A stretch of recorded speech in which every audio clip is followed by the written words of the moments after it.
Welcome back to yet another episode of your Re-Educated podcast. Today we have a very special guest, Daud Jalal.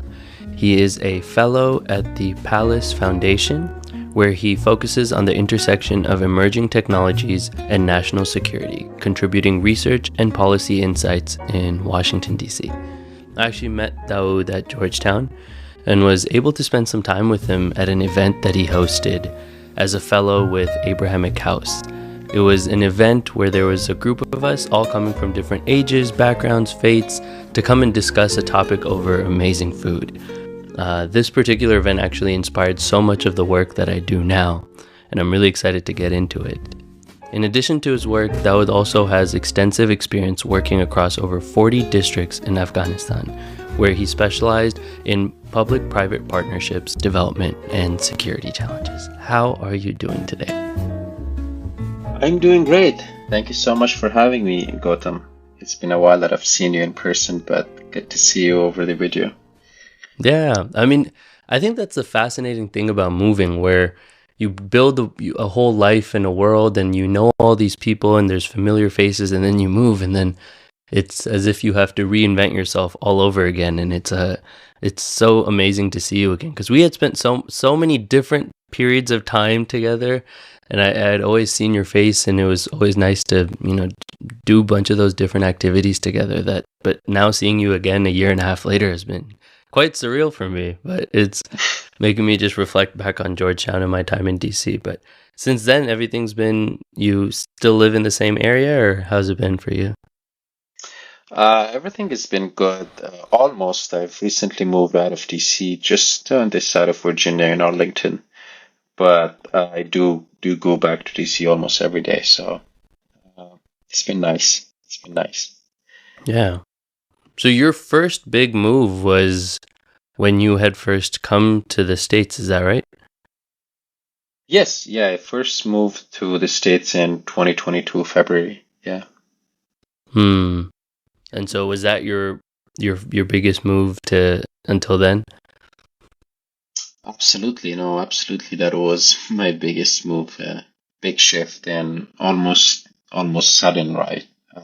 I was supposed to come here for studies, but and I was planning to come in the same time, but not in the same conditions. So the conditions kind of really,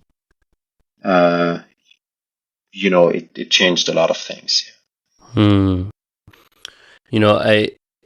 As I've been traveling, I've had the amazing privilege to talk to so many people from around the world, and one of my favorite places to start is really getting into their shoes of what their environment was like when they grew up. What were the things that they saw, the sounds that they heard, the smells that they smelt? Because I think it's so important to set that as the foundation, because there's a certain amount of you can watch YouTube videos about different countries, but you can't ever really understand what it's like, what it feels like to be somewhere, especially as a child. And so I think it's such a beautiful place to kind of get to understand someone's world a little better. So you grew up in Afghanistan, is that correct? I grew up in Pakistan.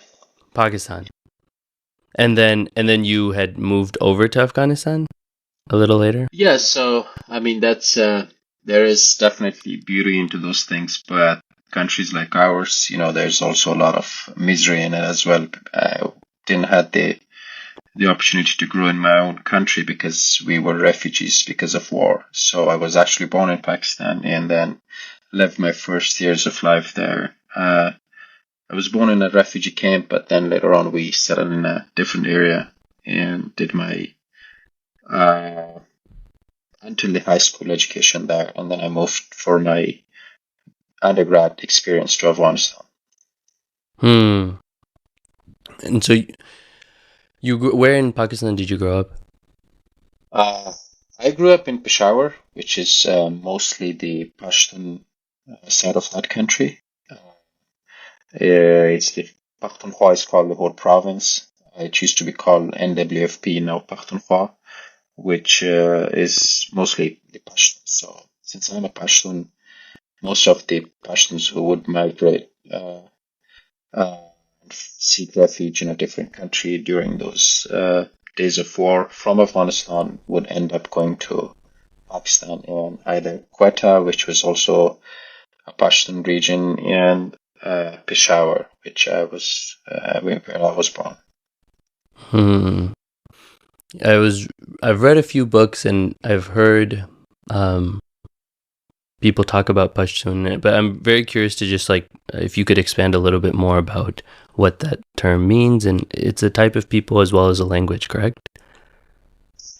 Correct. Yeah, it's a language. It's a group of people. They live both in Pakistan, in Afghanistan, both sides of uh, the Duran border or line. Those things are a bit contested, so I don't want to upset anyone, and I don't really want to go into more details because those things are so unnecessarily charged and controversial that whatever you say, you end up offending someone. Mm, I mean, um, you know, so you talked a little briefly about your childhood, but I am really curious to just understand, mm, in that period of conflict that you were talking about, as a child, how do you process those things? How do you kind of make sense of the world around you? Well, as a child, when I was growing up, there wasn't so much conflict around me, right? But I always used to travel to Afghanistan in summers over our summer vacations to my to the village of my parents. And I'm saying that because later on I couldn't go there because of insecurities. Those days, the first like 2005 or 6 or 7, 8, it was still, we could still travel and visit there. But then at some point, at least I stopped visiting, but my mom would still visit. So every year, I mean, it was like a long journey, 2 hours, 3 hours inside Pakistan, and then like 4 to 5 hours from Torkham, which is the where the border is, or the line is, to Kabul. So definitely, absolutely had given every time, I guess, a thought on like what is happening. Why am I just moving countries every time in summer vacations? And for the most part, the journey was ugly because of we used to travel over the summers. It meant you needed to have an AC in your car, and that was a luxury that not always one could afford. So if you were not in a car with an AC, it was really difficult, let alone the lines in the wait or on the both side of the line or the border.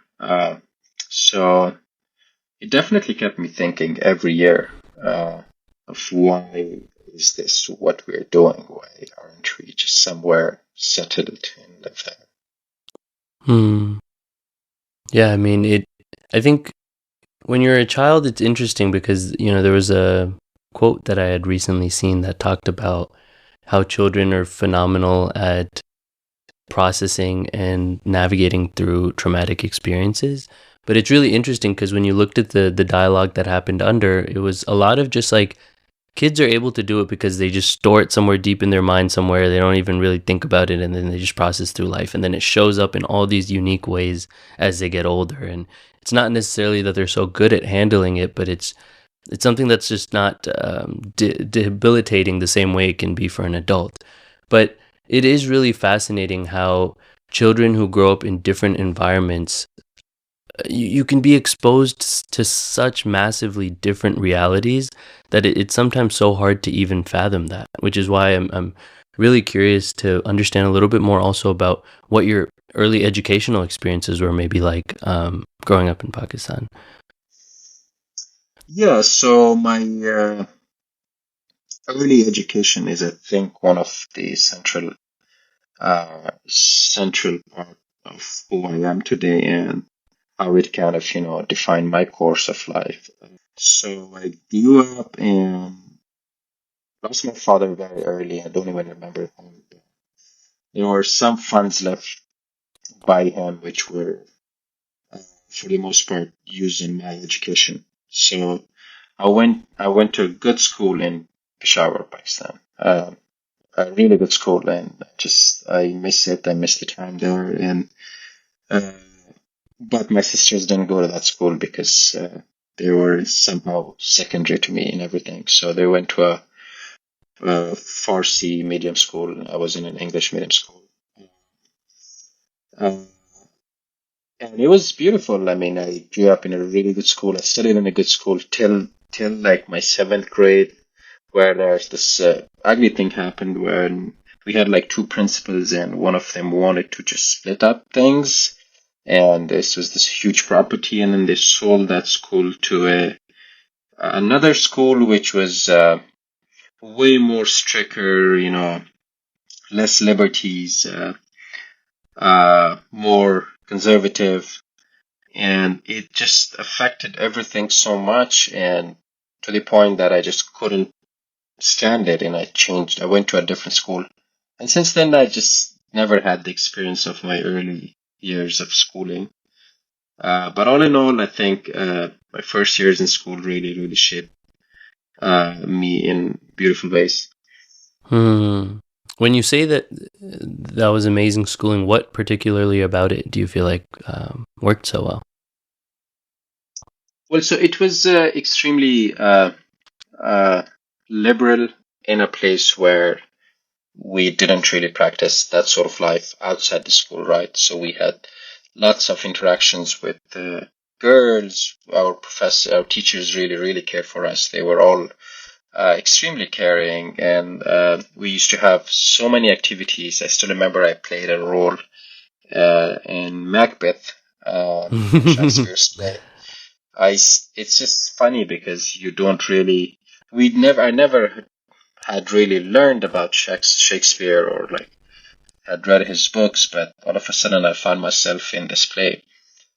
So there was those little snippets of really good education in it, and that's when I think of the school. That's the kind of things that come to mind. Hmm.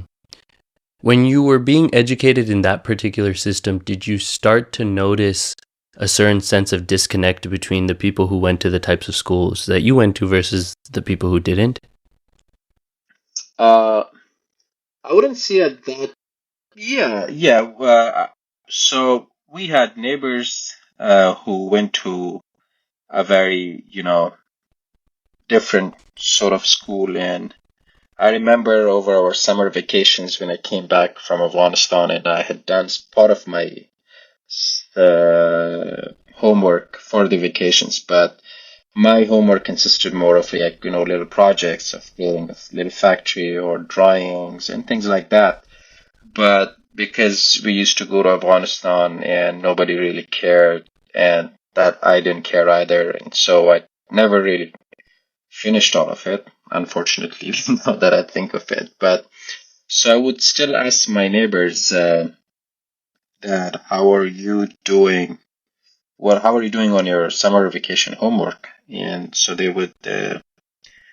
uh, they would tell me we've done like 4 copies out of 5, 3 copies out of 6.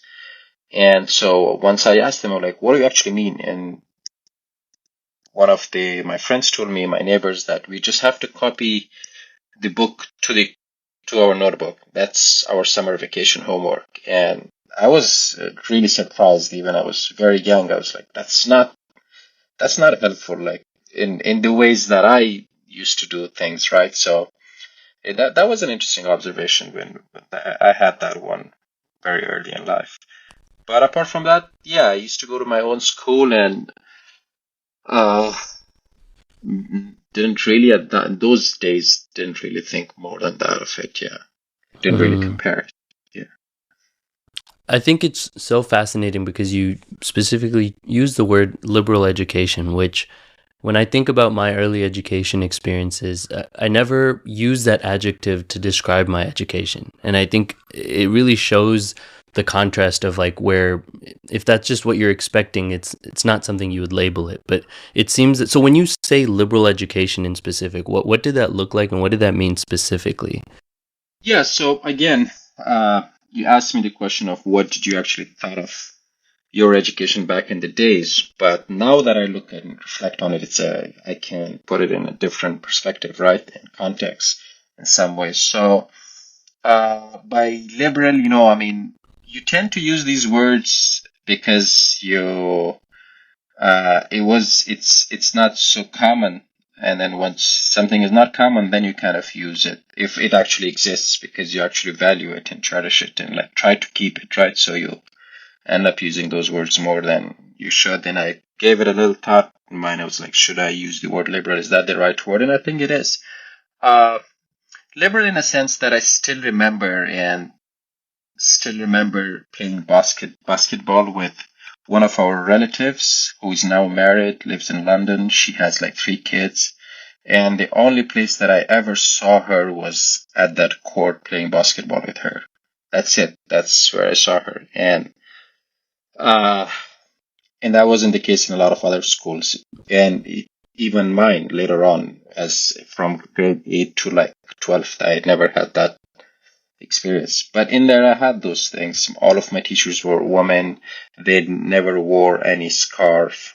Almost all of them never wore a scarf, and they would still remember one of my principal came to our class and said that prayer is important, but your education is more important than that. So you should pray your obligatory prayers, but if you don't pray your secondary prayers, which is like the sunnah, which you still pray but are not like obligatory by God.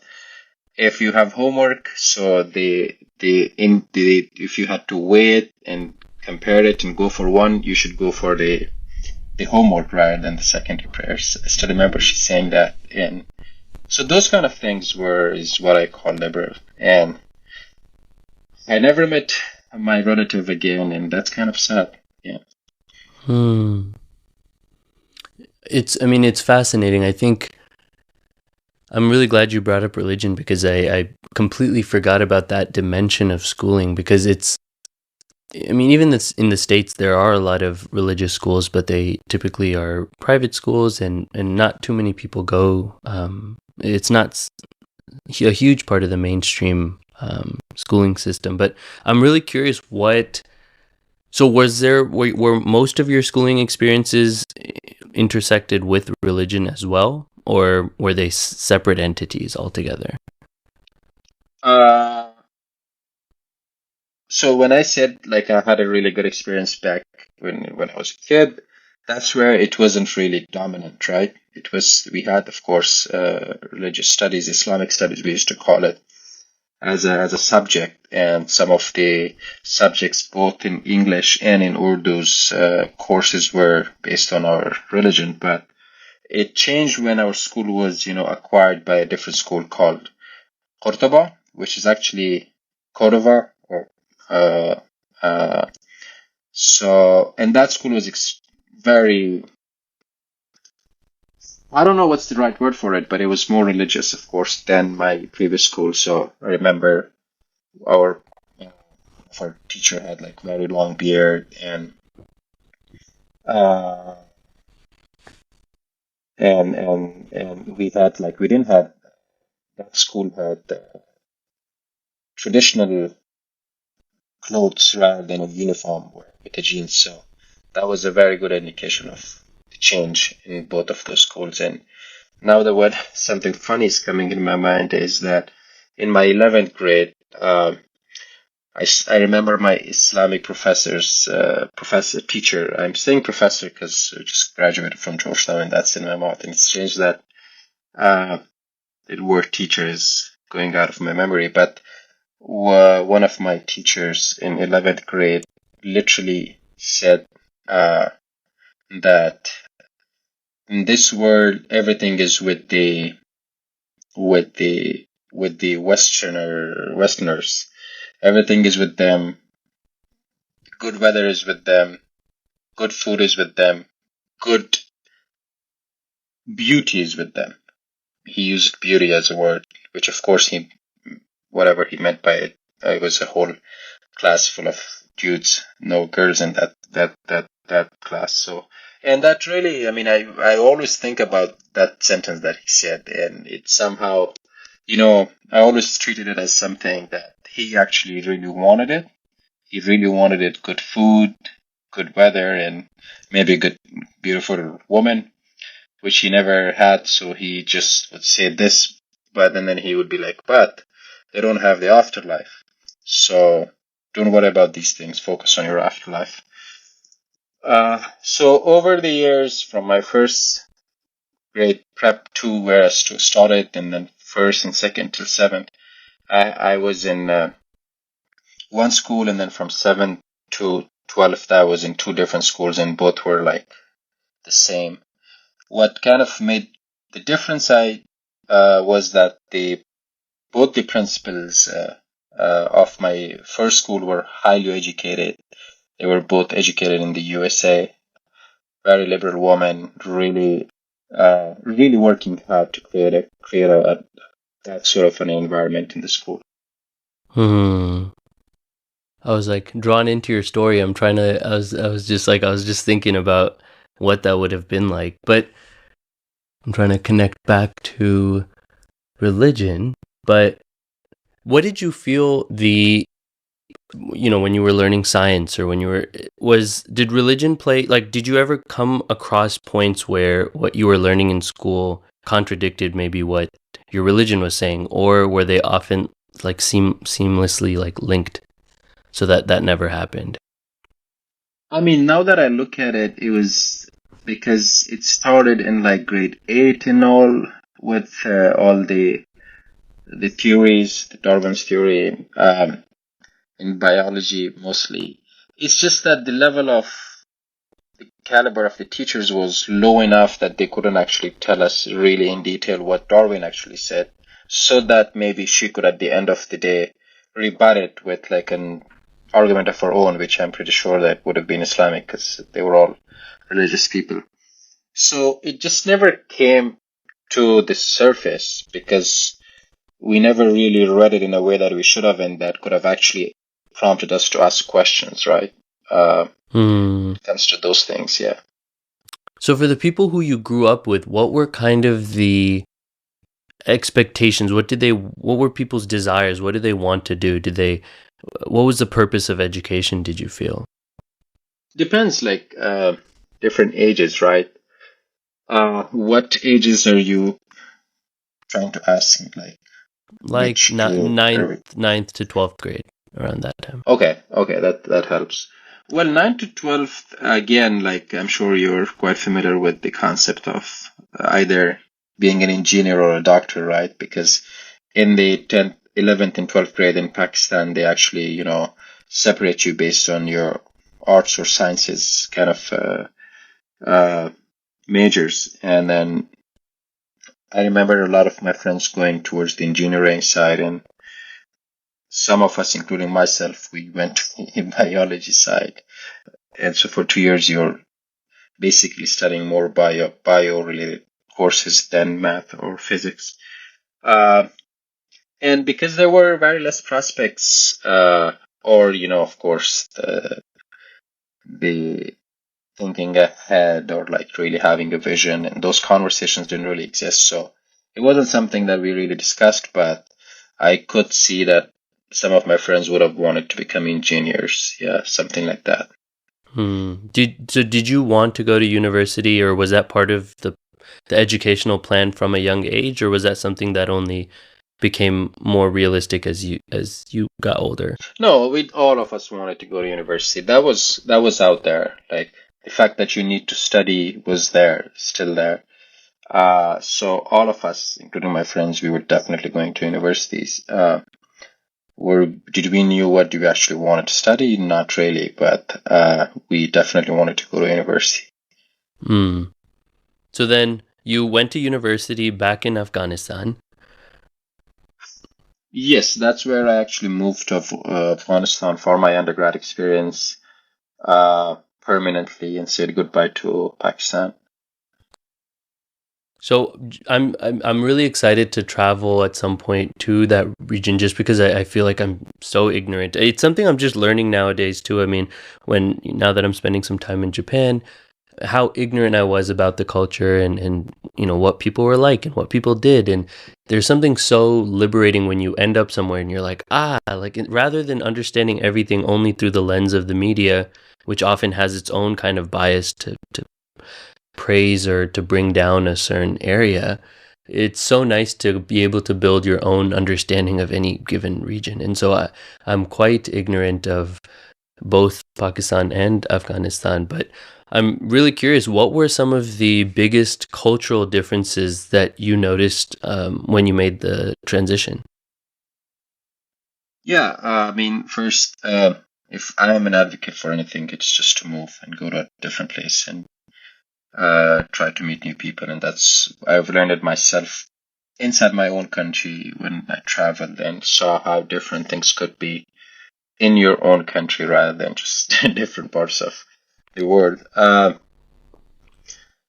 Since I used to come every summers, right, and it was a given fact that people would come to our house over the winters because most probably they were just trying to avoid winter's cold days in Afghanistan, but sometimes they would come to checkups for doctors, so they would stay a lot of times. We never had any day without guests in winter, so that was a given fact. Uh, so in that way, I was definitely very well connected with Afghanistan. Winters, there were people here, and summers I would go there, and because I was kind of I was really into politics, and so I was following one way or the other. There used to be like TV channels back in the day. Sometimes not. They would take it out, they would bring it back, uh, and since 2010 that I had Facebook, I was very well connected with Afghanistan. But there were challenges, a lot of challenges,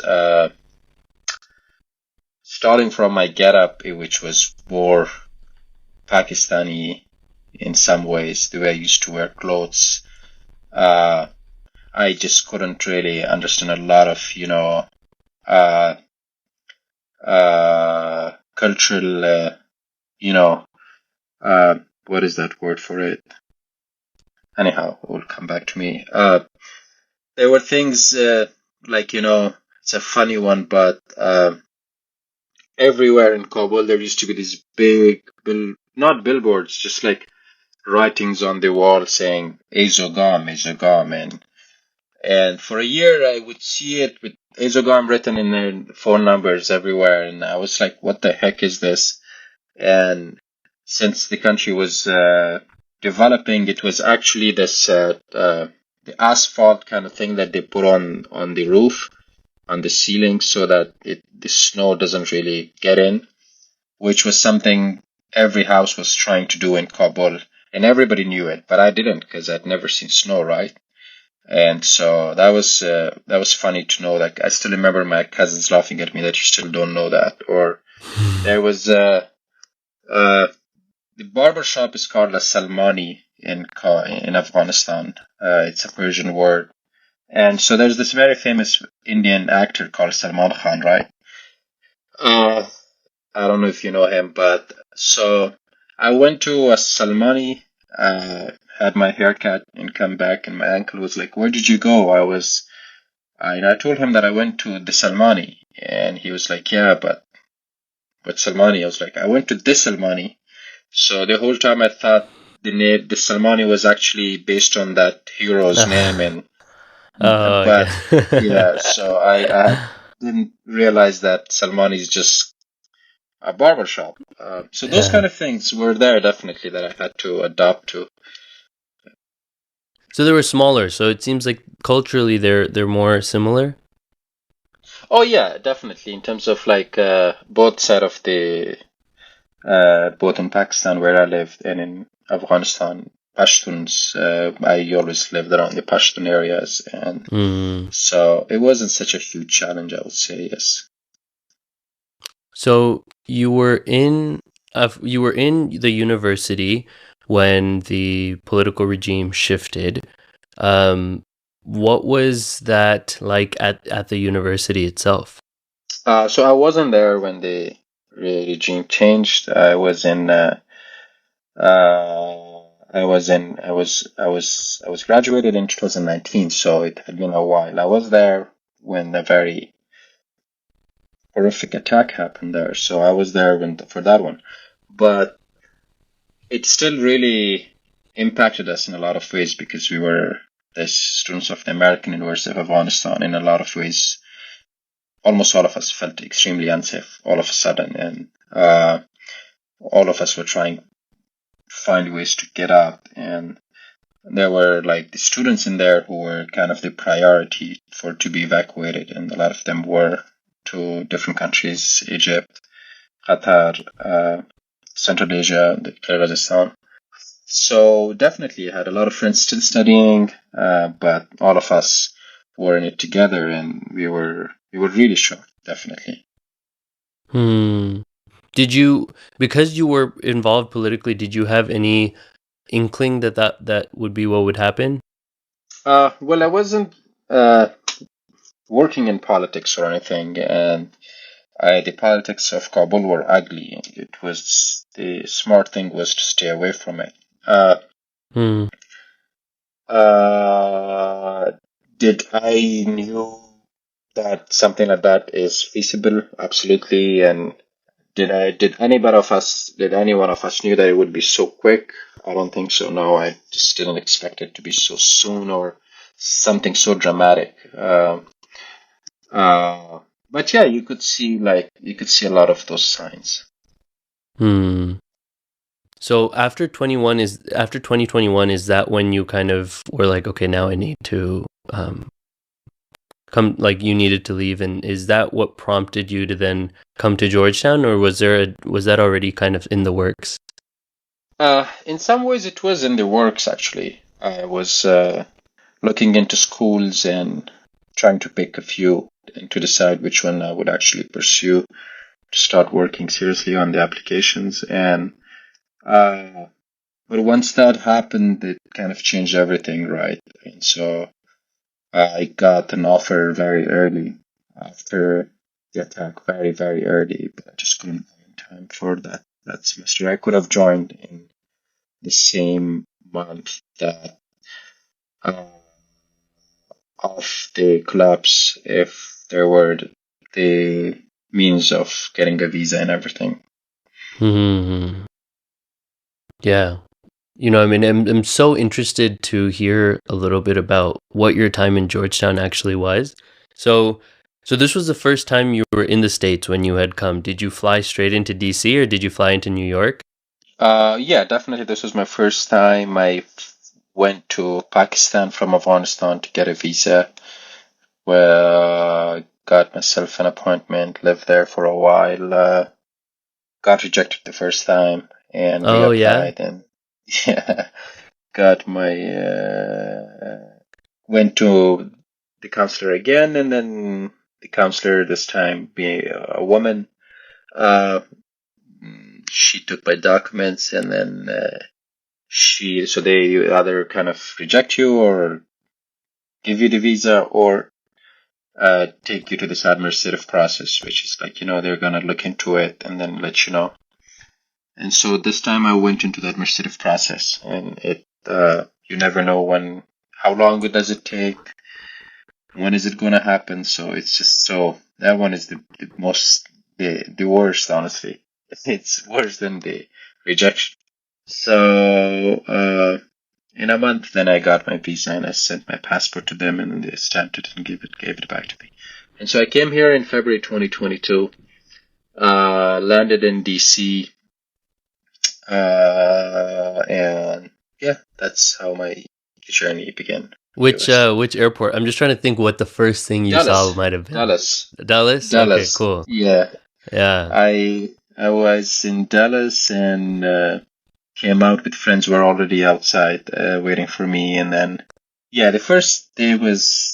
night was extremely eventful. I went to a place a very famous place in Adams Morgan area. My friends took me there. The first night? That's so funny. You're in Adams Morgan the very first night. That's so funny. Yeah, in a very famous area. But the funny thing was that, I was in Adams Morgan.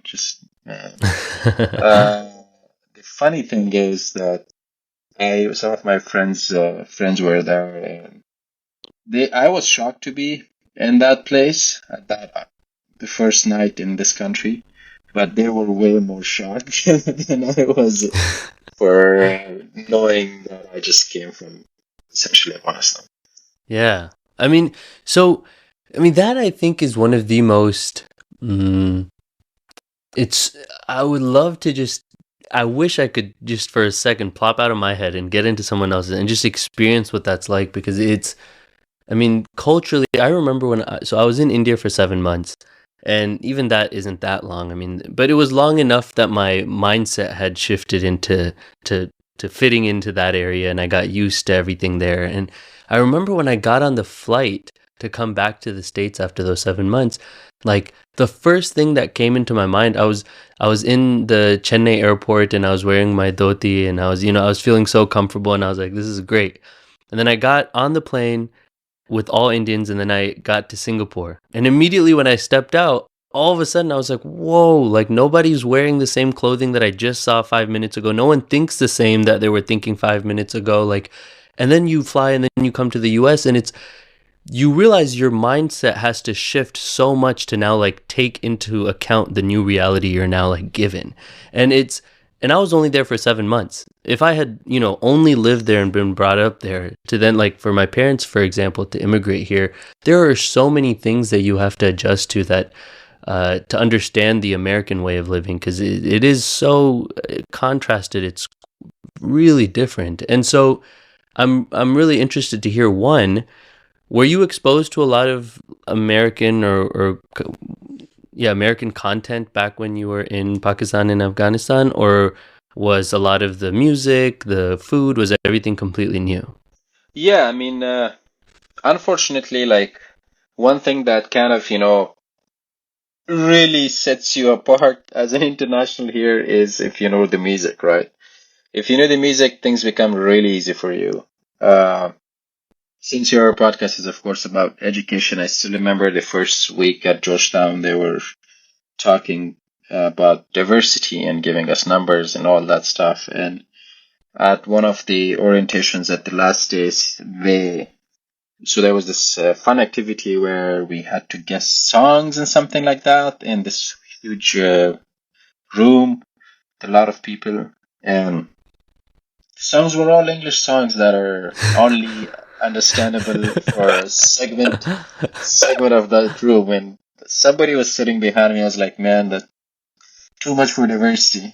Uh, so if you know the songs, that's a great start. Unfortunately, I didn't, and I still joke about it. Like there are a few songs that reach to the global south, right? A few from Justin Bieber, Michael Jackson. What's that one? Taylor Hot Blood Swift? Bling was Oh, definitely. yeah. Oh, that's the thing. No Taylor Swift at all. I've never ever in my Ah. life heard Taylor Swift, and that's a shame. But yeah, those things are very difficult to adjust to. You go to a bar, you go to a friend's birthday, and you just don't know the songs, and that sucks. Hmm. But apart from that, but what I actually wanted to say was that the feeling that you had once you landed, right, and you're like everything is kind of new here, that I would say is more of a natural response to it, and something that a normal human being should think and, reflect at that hour. People like us, like when I came in here and a lot of others, so much had happened to us that we were kind of numb at those hours. And we weren't, if there was anybody that we were not thinking about, was ourselves and what is going to happen to us. There was a lot of other things to worry about, right? So I didn't have that kind of a feeling as soon as I landed or in the first days, and I'm sure it's true for a lot of others. It only becomes about those things as you settle in here, and the more you are in peace, the more you start reflecting on those things. Hmm. So what were some of the thoughts that were going through your mind at that time? If I tell you that there were no thoughts, that wouldn't be like an overstatement. I was extremely numb. Like, this is a good example, but I was staying at a friend's, of course, when I first landed here in Adams Morgan. And then that's why I went to Adams Morgan, because we were living in Adams Morgan. And I lived there for a month and a half, and I could just stayed there for like 5 more months without actually realizing that I'm living in somebody else's house and being of course they were way more happy. They were very happy to host me, but it just didn't come to my head to actually think about the fact that you should look into your own place as well. So that level of shock and uh, uh, non-presence, I would say, and just being in your own head without really thinking. Hmm. And so how long were you in DC before school started? So I was in DC for 5 to 6 months before school started. Oh, cool. School started in August, and I came here in February. So you were able to settle in at least into your routine and figure this place out a little bit before it Oh started. yeah, absolutely. It was I don't want to say that the best thing happened to me, but it now that I look at it, like one of the silver linings of me not getting my visa at time was that it provided me this space of actually settling in, getting to know the area, being able to speak with others and literally tell others in your cohort what to do and what not to do once you're a little settled, yeah. Hmm. And so you started school, you were studying public policy. One, what motivated you to study that? And what was kind of your intention? What did you have like a thing that you wanted to do when you were finished, or did your trajectory for what public policy could maybe enable you to do? Was there a vision of some sort? Well, so if you say what were you trying to, what were your thoughts? One of my thoughts in the start days was that I'm not going to study international affairs because I was just really, really angry at the state of the international affairs and what had happened to us.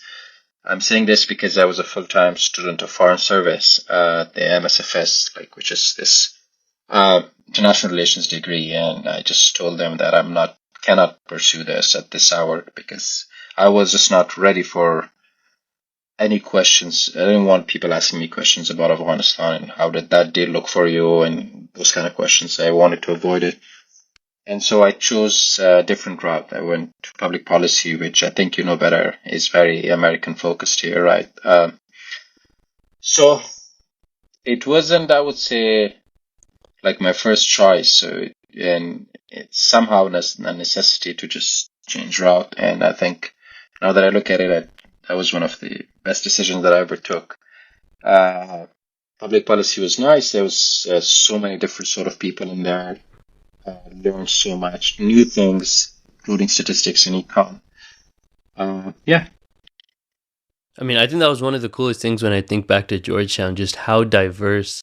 I don't think I've ever experienced that level of diversity from every corner of the world. I met so many people. I think it was such an influence on this podcast too, just rather than, if I had not gone to Georgetown and run this podcast, I would have only been interviewing American. I would have only thought about the problems through an American lens and understood it through an American perspective. But to be thrown into a world where you're meeting people, where I was able to meet you, where I was able to meet people from China and India and Nigeria, and it was just so beautiful, and that's a very rare experience. What was it special for you to kind of meet all these different people and get the perspectives of just different perspectives? Yeah, absolutely. I think, we threw these words here and there, like diversity, right? Honestly, but I realized what diversity actually meant when I went to Georgetown, right? And I'm sure that's true for a lot of others.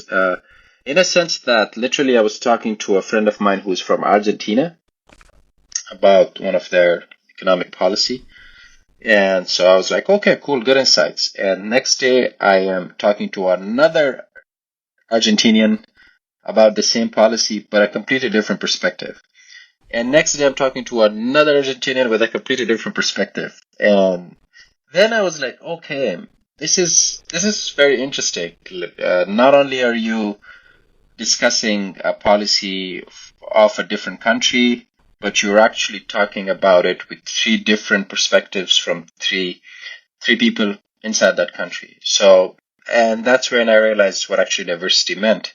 And as you said, it's very diverse, so many different people, and met such amazing friends, and now they're all over the world, and just can't wait to visit them. Yeah, 100%. I mean, and so in your 2 years of studying policy, what would you say are some of the, were you able to reflect on your time in Pakistan and Afghanistan with a different lens because of anything that you had learned or understood in the States or at Georgetown specifically? Uh, yeah, definitely. I wouldn't say Georgetown in particular. I mean, it was just like the whole experience of this country, I would say.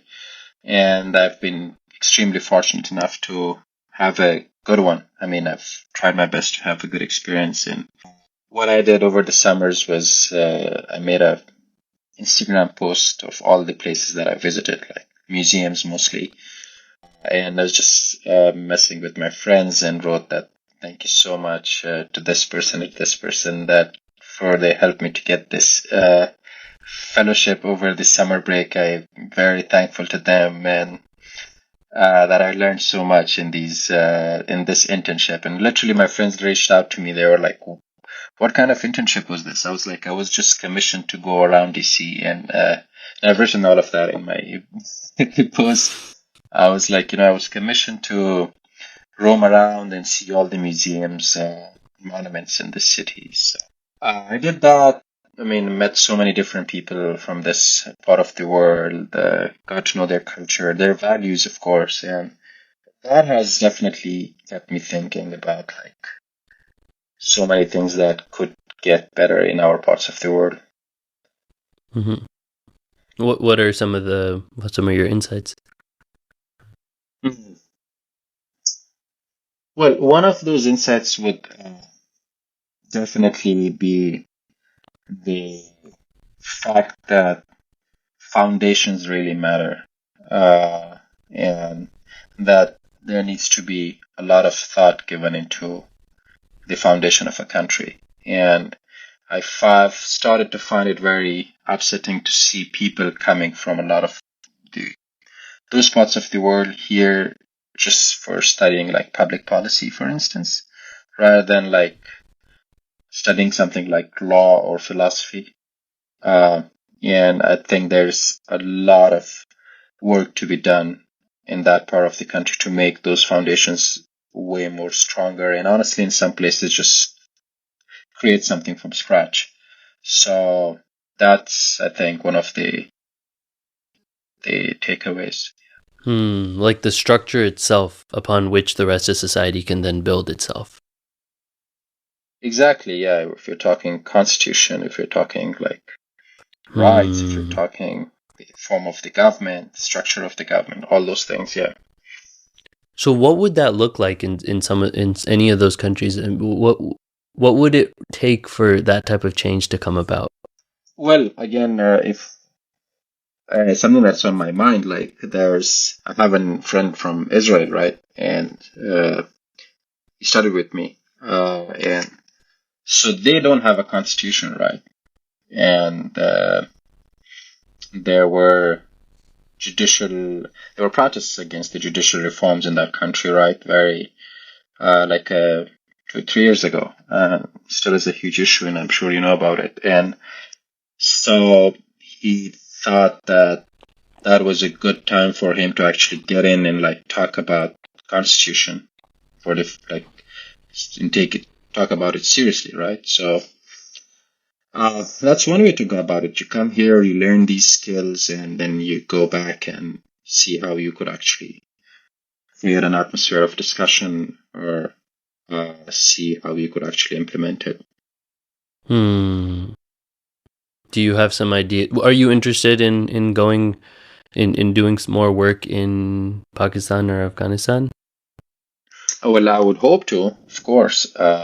It's somehow I feel like I owe it to the place, but not right now. And yeah, I mean, there's just so much work to be done there. If I had to do, I mean, if I had to do one thing, I'll just take the model of the Kennedy Center and just go and create something around art there and diplomacy. Hmm.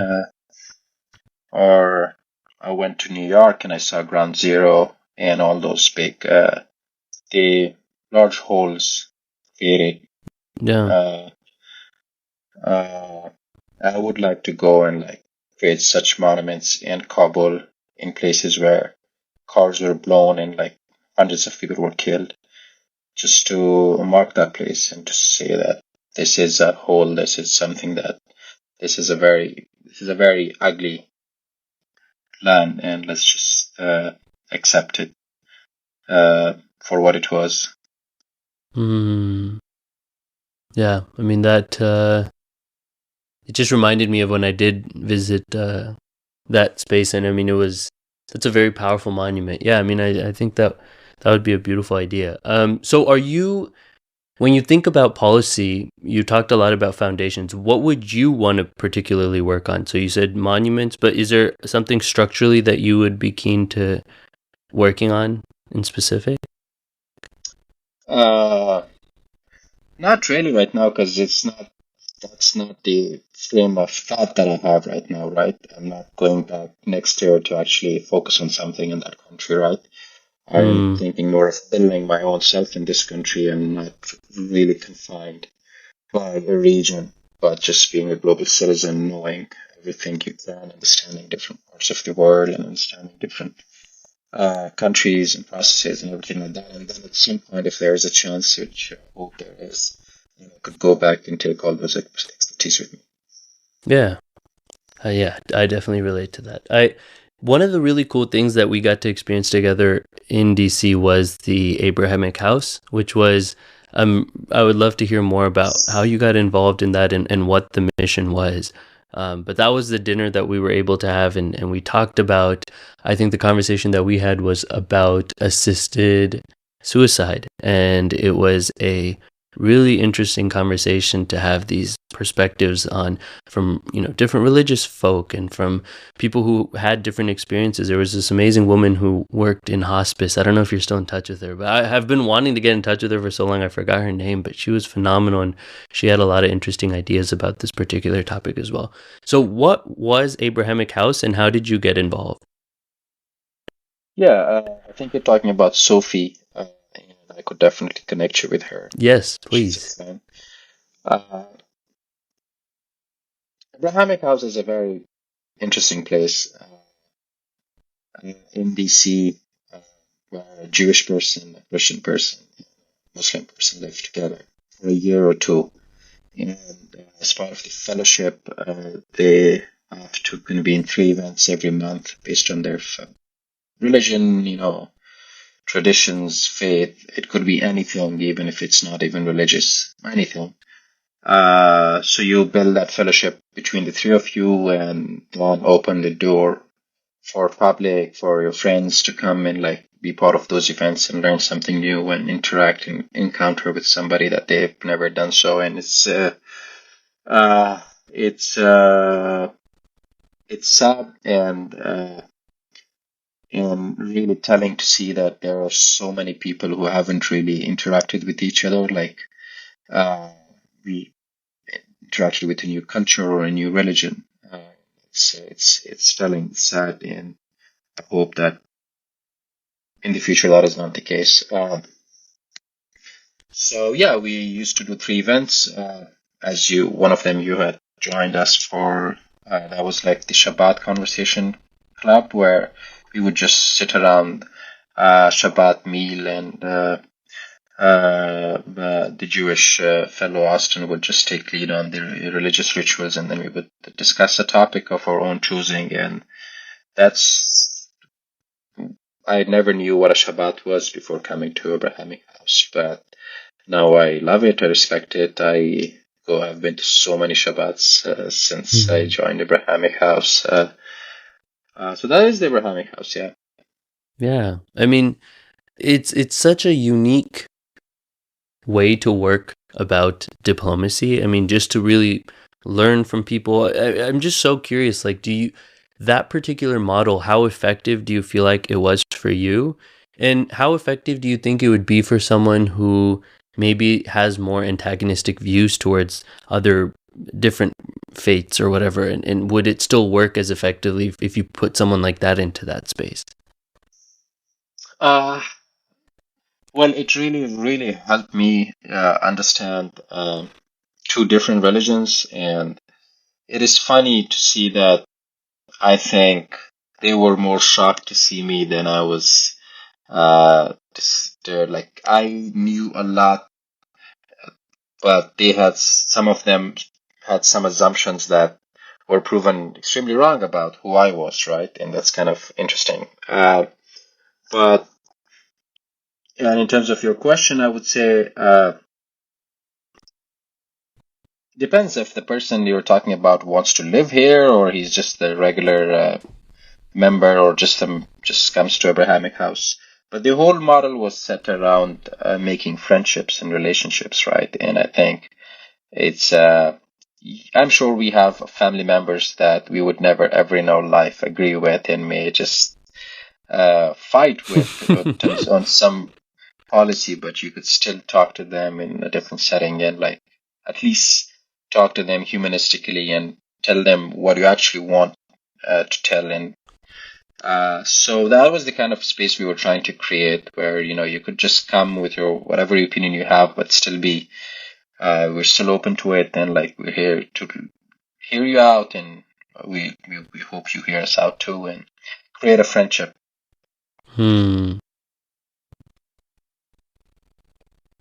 Yeah. Do you think And it would definitely, we had be? a lot of. Hmm. I mean, we had a lot of like. It wasn't again just to clarify. There wasn't something religious, right? Anybody was welcome, and everybody was welcome in the house. Yeah. Yeah. I mean, it's just such an interesting model to get to a place of discourse. Just like automatically throwing a bunch of people to live together is so it's so interesting because it also puts the onus on you to kind of speak for your whole religion, which can also be difficult, no? Yeah. So that was one of the things that I was extremely cognizant about and always reminded everyone in our events, especially, but even the fellows, my fellow fellows, that I am not representing any religion here. I'm representing myself in the way I look at it and the person that I've become, shaped by the religion or all those things. So, and it's important. It's really important because I don't see. I mean, I personally don't feel like anybody who's not a religious scholar doesn't really represent the religion, but he does represent himself in that religion. So that's how we used to at least talk about. Like I represented my own reality of Islam, not what Islam is. And that can, yeah. I mean that is a beautiful way of also phrasing it. We talked a little bit earlier in this conversation about things that you've learned in the States that we've that could be implemented, and you talked about structure, but I also think it's equally important to talk about what are some of the things that you've learned living in Afghanistan and Pakistan that you think could be helpful, taking into consideration in the States. Well, there are definitely things that one could actually. No place is perfect, right? So, I would say that just like we see it very, very extremely evidently here that there's so much loneliness and they're finding ways to find a solution for it. And I think the fact that we have it so well intact in our countries, I think there's room for learning from it, right? That's one thing I would say.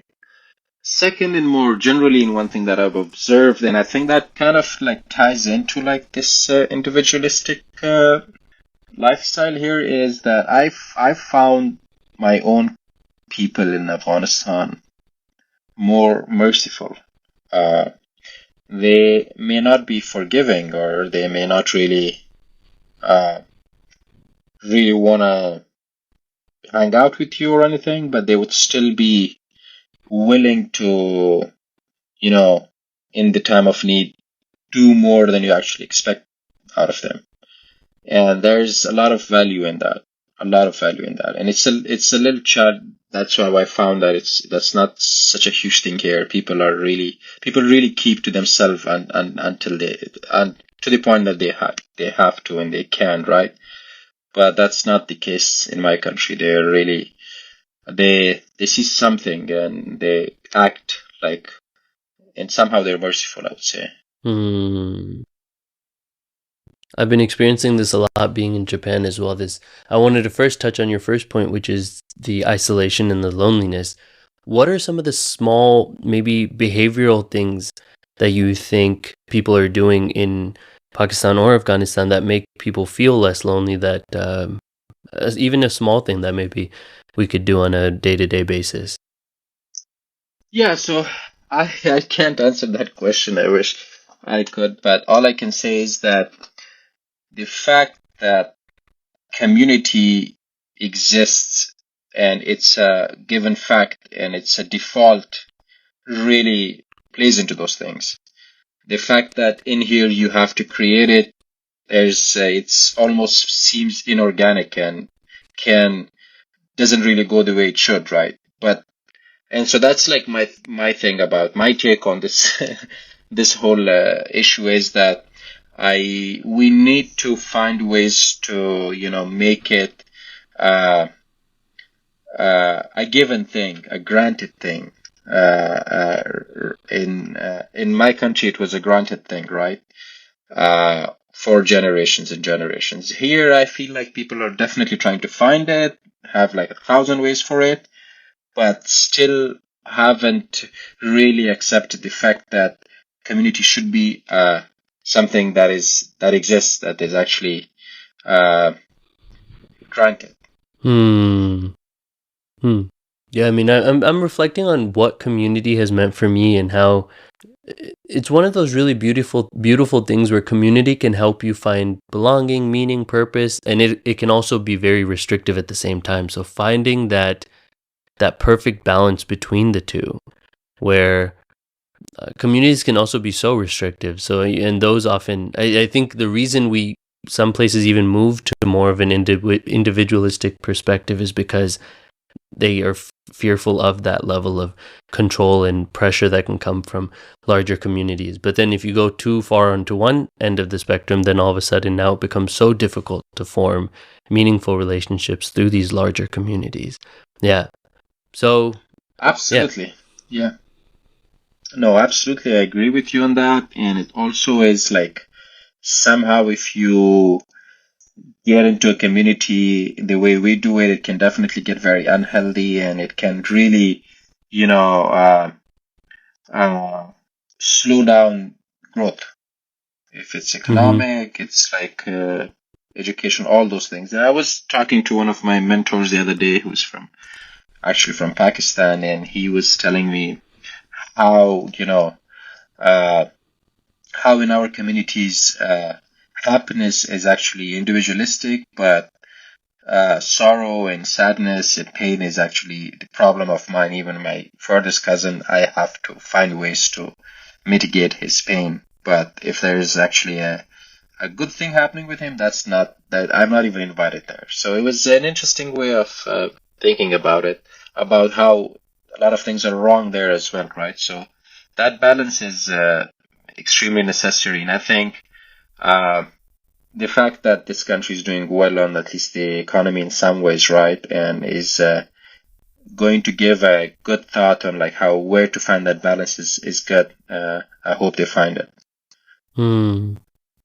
Are you how I guess one of my last questions is, how have you been feeling just in general being in the States right now? Have you been feeling a bit hopeful? What has been your general sentiment being in the States right now? Well, it's a huge state, right? And I am curious to know more of it and travel more of it, know more of it, meet more people here, and that's what I'm looking forward to. And if you're looking forward to something, there's always hope and good things. Thank you so much for this conversation, though. That I feel like we were able to traverse so many different topics, but and we've touched briefly on all of them. But I know there's so much more to get into each one of these, but I really appreciate your perspective and your take on a lot of these things. Yeah, thank you so much for reaching out, Gautam. It was a pleasure talking to you. And that brings us to the end of our conversation. I hope you enjoyed it as much as I did. Thank you again for listening and making this process so much more enjoyable. If you haven't had the chance to already, make sure to subscribe to the podcast on Spotify, Google, and Apple Podcasts to get the latest updates on new episodes. If you've been learning useful information here, feel free to leave a review as well. A little bit goes a long way in spreading this podcast. And have a wonderful day. And as per usual, stay re-educated.